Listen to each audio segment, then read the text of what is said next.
the late spring of 1876, whispers reached our camp that white soldiers were marching to force us onto reservations, a fate we fiercely resisted. When the grass grew high enough to nourish our horses and restore their vigor, we traveled up the Tongue River, hoping to unite with Sitting Bull's people at Greasy Grass, Little Bighorn. Just days before our planned departure, news arrived that soldiers were advancing from the south, intent on battling the Sioux. We swiftly sent word to Crazy Horse. Our Cheyenne band, numbering 57, launched a swift attack, ambushing the soldiers at the big bend of the Rosebud. In that skirmish, we felt the Great Spirit guiding us, and we routed the soldiers, driving them south to ensure they wouldn't threaten us again. After this victory, our villages moved to Greasy Grass to join Sitting Bull's Sioux. Our Cheyenne leaders, including Two Moons, led us with wisdom. I was tending horses downstream when a runner burst in, yelling, "Soldiers are coming!" I hurriedly drove the herd west before galloping to my teepee for my rifle. By then, Reno's troops had dismounted, forming a skirmish line. We charged fiercely, but Reno soon regrouped his men and fled toward the trees. They crossed the river, scrambling up a steep bluff. Some of us gave chase until Chief Little Wolf rode between us, shouting, "Turn back! More soldiers are attacking downstream." My comrade, Kills in the Night, had lost his horse in the fray, so I pulled him onto mine and we raced ahead. After fording the river, we spotted a stray horse. My friend leapt off and caught it. Gunfire filled the air with smoke and dust. During the pursuit, my horse was shot dead, and I took bullets through my foot and shoulder. Stunned, I collapsed, but Kills in the Night returned, hauling me up as we rejoined the fight. The battle ended swiftly. With warriors swarming the soldiers, we crushed them completely. That night, celebrations erupted across the camp. Though we lost 7 Cheyenne fighters, we took pride in helping defeat Custer. As darkness fell, word spread. More troops were advancing along Greasy Grass. At dawn the next day, I rejoined my people across the river, where we clashed once more with Reno's troops.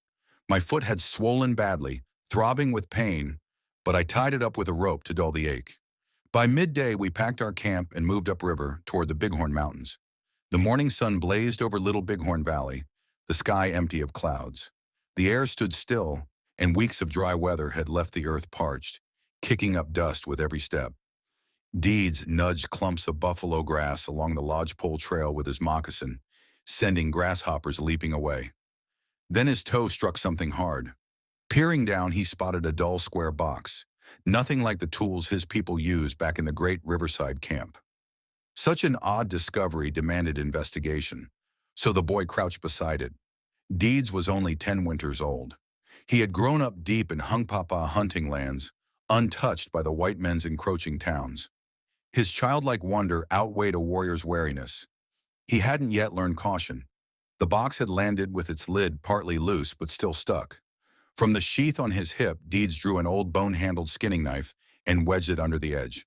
As he worked, he scanned the horizon, hoping to see his older brother.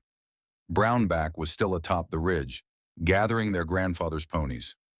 Once he returned with the herd, Deeds intended to choose his favorite horse and help drive them to camp. Their grandfather, Four Horns, would then give away the ponies, along with all their grandmother's possessions.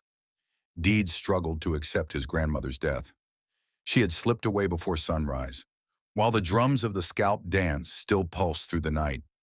He couldn't picture camp without her, her hands scraping hides, her arms laden with firewood or wild turnips, as she had done every day of his life.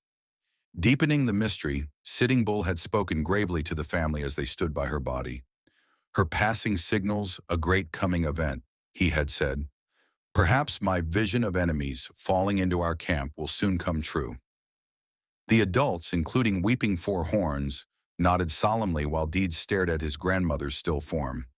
Soon after, Brownback had pulled him away to fetch the ponies. Finally, the box lid gave way. The box contained broken pieces of hardtack, the strange, dry bread of the Wasatchew. The boy lifted a fragment to his nose, finding none of the familiar warmth of Sioux fry bread in its scent. When he tentatively bit into the crumbling slab, he knew immediately this was his first taste of the white man's food. The sudden drumming of hooves on the stony path made him look up, expecting to see Brownback returning with the ponies. Still chewing the unfamiliar bread, He whirled around when he realized the sound came from behind him.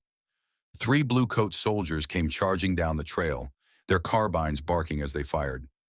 "He's got the supplies!" one shouted as gunfire shattered the peaceful morning. Before Deeds could scream or flee, a bullet tore through his small chest, dropping him to the dirt. Brownback came sprinting toward the gunfire on foot, with an Oglala youth called Drags the Rope close behind. Drags had been searching for his stray ponies that wandered during night grazing. Now he raced to help his hunk papa cousins, but one glance told him he was too late. Young Deeds lay dead, his lungs destroyed by the soldier's bullet. The mounted troopers kept firing as the older boys approached. One with stripes on his uniform appeared to be commanding the others. Dodging bullets, Drags used his warrior training to quickly assess the danger. He crawled through the tall grass to where Brownback knelt frozen in fear. "Run to the village and sound the alarm," he urged. "I'll hold them off."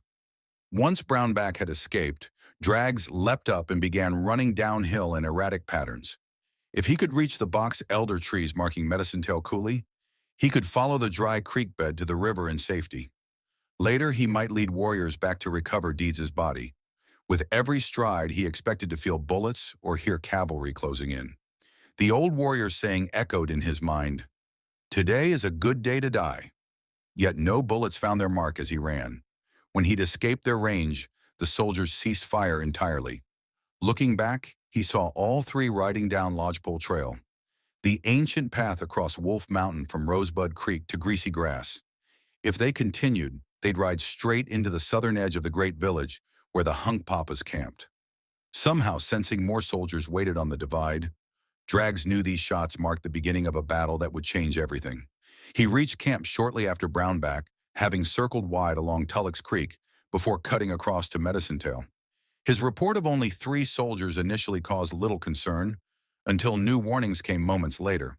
Then he fought beside Crazy Horse through the furious battle that followed. I hope this eyewitness account offers fresh insight into Little Bighorn in the Great Sioux War.